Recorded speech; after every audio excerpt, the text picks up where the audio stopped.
So friends, आज की इस वीडियो में हम बात करने वाले हैं कि आप टॉप म्यूचुअल फंड किस तरीके से चुन सकते हैं, किस तरीके से आप एनालिसिस करके चूज़ कर सकते हैं कि कौन सा म्यूचुअल फंड आपके लिए बेस्ट है, किसमें आप एसआईपी कर सकते हैं। तो इन सभी सवालों के जवाब आज की वीडियो में देने वाला हूं। वीडियो को लास्ट तक जरूर देखिएगा। तो चलिए दोस्तों, मैंने आपको देरी की वीडियो स्टार्ट करते हैं। उससे पहले आपने अभी तक हमारे चैनल को सब्सक्राइब नहीं किया, सब्सक्राइब कर देना, वीडियो को भी लाइक कर देना। तो सिंपली से आपको क्या कर देना है, गूगल पर आ जाना है। गूगल पर आने के बाद सबसे पहले आपको यहाँ पर लिखना होगा टॉप 10 म्यूचुअल फंड, एंड जो भी आपकी डेट होगी, जिस भी ईस्वी में आप लिख रहे हैं तो वो लिख देना। एंड लास्ट में लिखने के बाद यहाँ पर आप लोगों को टॉप 10 म्यूचुअल फंड का ओवरव्यू देखने को मिल जाएगा। अभी रिसेंटली के यहाँ पर देखने को मिल जाएगा बंधन infrastructure fund, Nippon India small cap fund and Motilal Oswal and बहुत सारे फंड हो गए यहाँ पर आप देख सकते हैं। एंड यहाँ से आप देख भी सकते हैं। तो चलिए हम एक यहाँ पर म्यूचुअल फंड चूज़ कर लेते हैं। यहाँ पर Nippon India small cap fund, चलिए हम यही वाला म्यूचुअल फंड ले लेते हैं। एंड इसकी किस तरीके से आपको एनालिसिस करनी है, तो सिंपली से आपको फिर से गूगल पर आ जाना है। गूगल पर आने के बाद यहाँ पर लिखना है आपको टिकर टैप।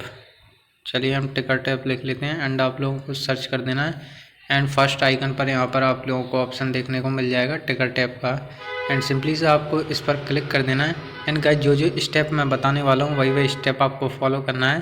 तो आसान तरीके से आप यहाँ पर जो अपने म्यूचुअल फंड हैं आप आसान तरीके से उसमें एसआईपी कर सकते हैं। एंड इसको अच्छी तरीके से चूज़ भी कर सकते हैं कि कौन सा बेस्ट म्यूचुअल फंड है। तो हमने कौन सा लिया था, निप्पन इंडिया जो स्मॉल कैप फंड है, तो वही लिया था। तो यहाँ पर हम सर्च कर लेते हैं, म्यूचुअल फंड में लिया था तो यहाँ पर कर लेते हैं इसको Nippon India small cap fund. तो देख सकते हैं Nippon India small cap fund, तो ये म्यूचुअल फंड है। यहाँ पर आप लोगों को साफ साफ देखने को मिल रहा है। तो यहाँ पर आप लोगों को सिंपली सा इस पर क्लिक कर देना है। एंड देख सकते हैं दोस्तों, कुछ इस तरीके से यहाँ पर जो अपना ओपन है यहाँ पर देखने को मिल जाएगा। तो इसका जो CAGR रिटर्न है, CAGR रिटर्न 37% का है अभी। एंड हम देख लेते हैं कि इसका जो हाईएस्ट रिटर्न है वो कितना है। पिछले 5 साल में इसने 37% का CAGR रिटर्न दिया है। मैं बता दूं आप लोगों को, ये म्यूचुअल फंड है, ये स्मॉल कैप फंड है, तो इसमें हाई रिस्क तो रहता ही। तो चलिए हम देख लेते हैं कि कितना रिस्क रहता है। मैं एग्जांपल के लिए आपको बता देता हूँ। तो मैक्स देख सकते हैं इसका चलिए हम इसको मैक्स कर लेते हैं। तो मैक्स देख सकते हैं इसका CAGR रहा है यहाँ पर 27% का CAGR रहा है। एंड लो यहाँ पर 8.89 पर गया हुआ है, अभी 37 था। तो कुछ इस तरीके से यहाँ पर थोड़ा बहुत ऊपर नीचे होता रहता है। एंड इसको SIP में देखें तो SIP में कुछ इस तरीके से ये ग्रो हुआ है। एंड इसने मैक्स में कुछ 154% की रिटर्न दी हुई है।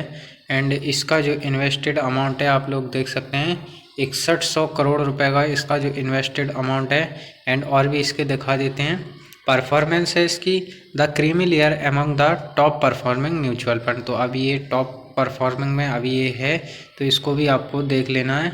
एंड इसका जो रिस्क है stay for easily among lower risk है। तो ये भी बिल्कुल सही दिशा है। And cost expense with would create any worry, तो इसका कोई दिक्कत नहीं है। And composition a well mix various other funds, ये अदर फंड्स में आ रहा है। तो सिंपली सा इसका एंड रेड फ्लैग है, रेड फ्लैग नहीं है। तो चलिए हम आ जाते हैं नीचे, इसको देख लेते हैं। एक्सपेंस रेशियो इसका 0.80, जो 68% यहाँ पर लगने वाला है। यानी कि अगर आप लोग 1 लाख रुपए यहाँ पर जो आपका प्रॉफिट होता है या फिर आप 1 लाख रुपए इन्वेस्ट करते हैं तो 0.68 का इनका जो कमीशन है वो यहाँ पर कट जाता है। एंड P रेशियो यहाँ पर सही है। And Sharpe ratio, cat ratio यहाँ पर जो अपना है वो सब सही है। एंड लॉक इन यहाँ पर 0 ईयर्स है। एग्जिट लोड यहाँ पर आपका 1% लगने वाला है। And minimum lump sum not allowed, तो यहाँ पर SIP invested not allowed. And Nifty small cap 250 TRI में आता है।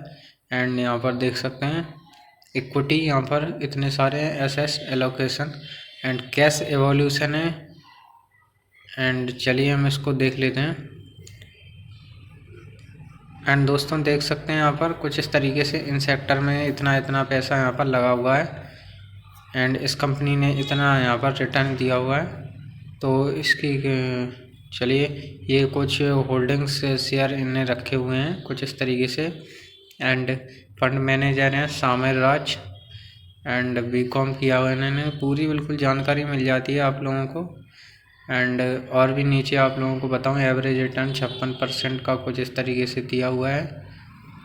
एंड इन्वेस्टेड पीरियड 1 साल में अगर आप निकालते हैं तो 20% टैक्स लगेगा एंड 12.5% यहाँ पर जो सरकार का टैक्स लगेगा।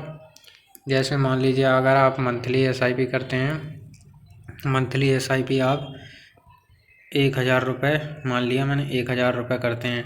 टाइम पीरियड ले लेते हैं, टाइम पीरियड यहाँ पर आप चूज़ कर लेते हैं 10 साल।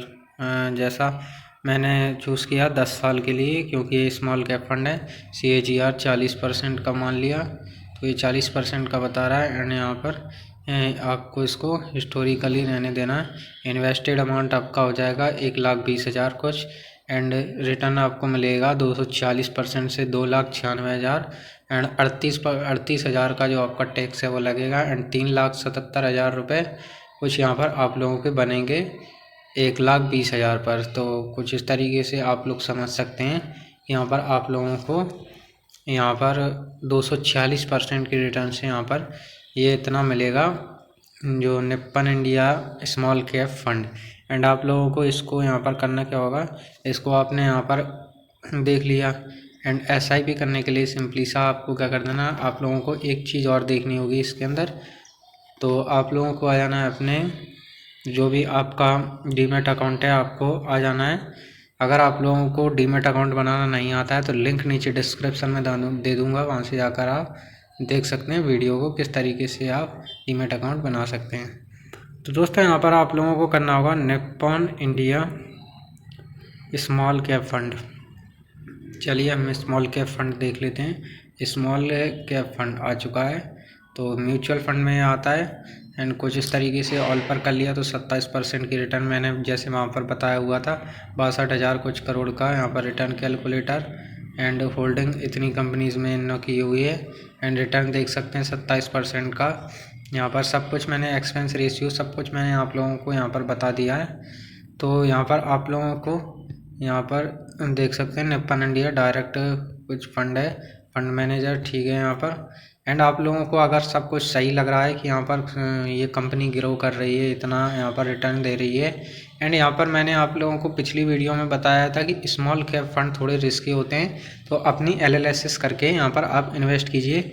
जैसे कुछ शेयर्स इनने 221 शेयर कुछ यहाँ पर इनने होल्ड करके रखे हुए हैं, जैसे multi commodity exchange of India HDFC bank में कुछ इनमें 1 पॉइंट कुछ इस तरीके से इतने शेयर इनने होल्डिंग करके रखे हुए हैं।